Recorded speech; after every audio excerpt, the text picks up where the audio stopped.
বিসমিল্লাহির রহমানির রহিম। আসসালামু আলাইকুম। প্রিয় দর্শক, কেমন আছেন? আমি ভালো আছি, আশা করি আপনারাও ভালো আছেন। আজকে আপনাদের সাথে একটা সবজি রেসিপি শেয়ার করব। আশা করি আমার ভিডিওটা আপনাদের ভালো লাগবে। ভালো লাগলে লাইক, কমেন্ট, শেয়ার করবেন। এরকম নতুন নতুন ভিডিও পাওয়ার জন্য অবশ্যই আমার চ্যানেলটাকে সাবস্ক্রাইব করবেন। সাবস্ক্রাইব করার জন্য সাইডে একটা বেল বাটন আছে, ওটা চাপ দেবেন। চাপ দিলাম যে কোনো ভিডিও চাইলে আপনার কাছে চলে যাবে, আপনি দেখে নিতে পারবেন।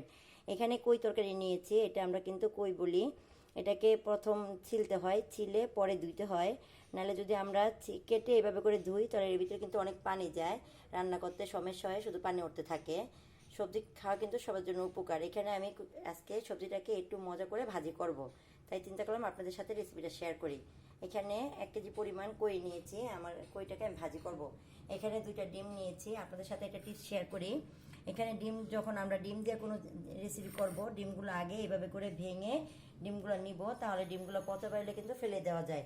এখন যদি ডিমগুলো আমি তোলের ভিতরে দিয়ে দিতাম, আমার তোলটা ফালানো যেত, খারাপ লাগতো। এই জন্য সবসময় কিন্তু রান্নাবান্না করার সময় ডিম দিয়ে কোনো রেসিপি করলে ডিমগুলো আগে একটা বাটিতে ভেঙে দেখে নেবেন ডিমগুলো কি ভালো আছে না নষ্ট। আর লাগবে আমার এখানে কাঁচামরিচ কুচি, 5-6টা কাঁচামরিচ কুচি, আর পরিমাণ মতো পেঁয়াজ। এখন আমি পুরো রেসিপিটা আপনাদের সাথে শেয়ার করবো। আশা করি আমার ভিডিওটা আপনাদের ভালো লাগবে। এখানে একটা কড়াই বসিয়েছি, কড়াইতে পরিমাণ মতো আমি তেল দিয়ে দিলাম। তেলটা হালকা গরম হয়েছে, আমি পেঁয়াজ কুচিটা দিয়ে দিলাম। এখন এটাকে দিয়ে আমি 1 মিনিট নাড়বো। আমি এখানে কাঁচামরিচটা দিব না, কাঁচামরিচটা যখন আমি কই দিব কইয়ের উপরে দিয়ে দিব। এখন যদি কাঁচামরিচটা দিই, কাঁচামরিচটা বেশি ভাজা ভাজা হয়ে যাবে, খেতে ভালো লাগবে না। কাঁচামরিচটা আমি সবুজই রাখবো। এটাকে 1 মিনিট ভেজে নিব।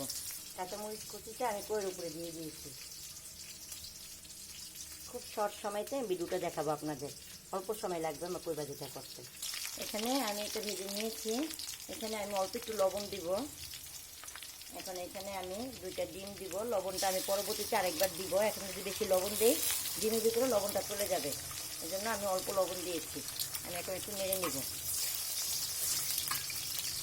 ডিমটা দিয়ে একটু তাড়াতাড়ি নাড়তে হবে, না হলে ডিমটা জমাট বেঁধে যাবে। দেখুন এখন ডিমটা ধীরে ধীরে হয়ে গিয়েছে, ডিমটা কিন্তু জমাট বেঁধে যায় নাই। দেখুন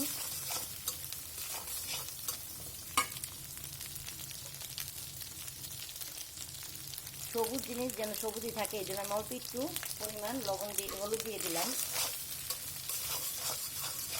এখন এখানে আমি কাঁচামরিচ আর কইটা দিয়ে দিচ্ছি। দেখুন কইটাতে কোনো পানি নেই, এরকম করে করবেন। এইসব জিনিস এভাবে করতে হয়, লাউ, কই, চিচিঙ্গা, ঝিঙা, দুন্দুল, এগুলো এইভাবে করতে হয়, তাহলে ভিতরে পানি যায় না, ভিটামিনও থাকে। এখন ভালো করে আমি নেড়ে নিব। এখানে এখন আর একটু লবণ দিয়ে দেবো।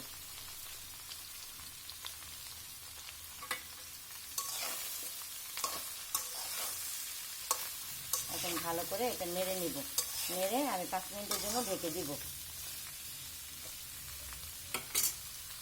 আমি একটু ঝাল পছন্দ করি, এর জন্য আমি এখানে কিছুটা কাঁচামরিচ আস্তা দিয়ে দিয়েছি।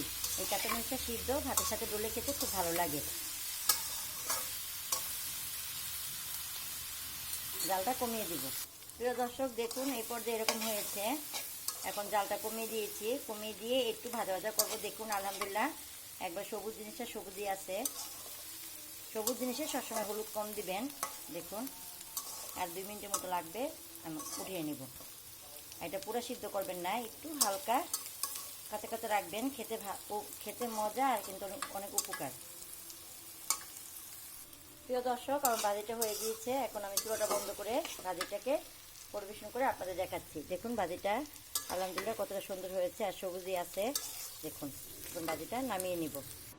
প্রিয় দর্শক, দেখুন আমার কই ভাজিটা হয়ে গিয়েছে। আমি একটা পাত্রতে বেরিয়ে নিয়েছি, আর 3-4টা কাঁচামরিচ একটু সাজিয়ে নিয়েছি। দেখুন কত সুন্দর লাগে।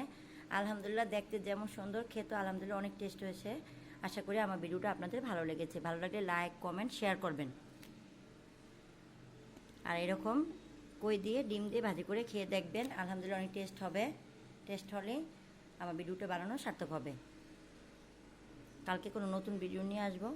আল্লাহ হাফেজ।